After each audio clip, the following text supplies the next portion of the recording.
Joe, something really interesting is coming up is energy. Energy. How do you spread your energy throughout the day in the various things that you're doing? Something that really came up from a call last week with with an artist was I lack the energy. I lack the energy in my business, my art business, and I don't know how to spread the energy or put enough energy into my. That's what it was. How to put enough energy into my art business. So I got her to just list a few things that she's doing throughout the day, and I realized that she's putting more energy in things that don't add value throughout her day. So some of us will be doing things not knowing that while we're doing what we're doing, if you really want to make those shifts, if you really want to have an impact on anything you do, listen, it's something I'll share with you. Let me see if I can help you with it. Some of us will chase money in life, but what we forget is that we're actually chasing the lifestyle that money creates, right? Give me a thumbs up or give me a like or give me a comment if you agree. And the chances are that's exactly what it is. But when you stop chasing the money and you start chasing the lifestyle that the money creates, the whole thing changes. So then you start asking the right questions as to, what do I need to do to get that lifestyle? So what are the things that I need to create? What are the things that I need to start putting in action? And there's something within the art industry, especially, a lot of people are like, artists are starving. I'm a starving artist. You're not a starving artist. You just got to you got to just shift your mindset to know how to find the right people and expose your artwork to the right people. There are people out there who are buying art every day.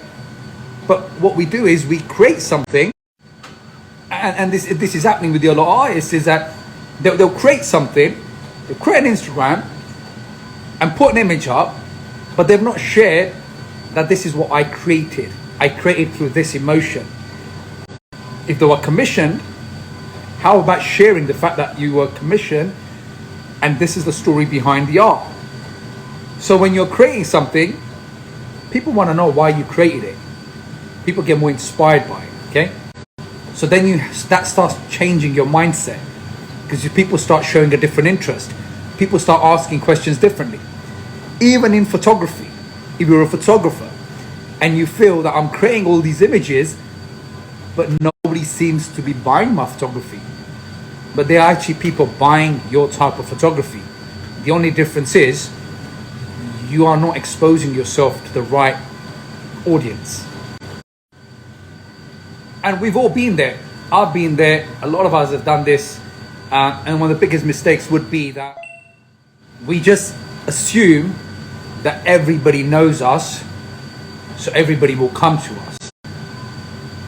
But you got to ask yourself, in order for everybody to know you, you got to freaking shout out from the top of the mountains. You got to let people know who the freaking hell you are. You got to literally hold your work up and say, this is who I am, this is what I believe in, and this is my work. All right, so think about this. It's Sunday. Half the year is done. 6 months have gone. I started journaling back in January. I've been consistent. I must have missed, I tell you what now, I must have only missed 3 days out of those. And one day I wasn't feeling too great. But the other 2 days that I did not journal, it felt, we're going to be constantly challenged, right? If we're not challenged, we're not going to grow. It's not going to help us shift in the places where we need to shift. Life is a constant battle.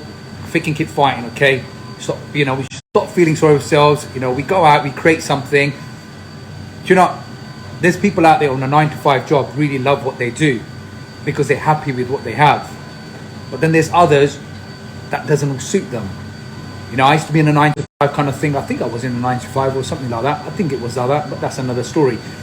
But I knew I always wanted something. And for me, and I shared this the other day, was I've always been looking for a better version of myself. And hence why I've gone from different transformations in my journey, especially in the last 10 years. So think about that. Are you looking for a better version of yourself? If you are, start asking yourself, what is your thinking really? Where's your thinking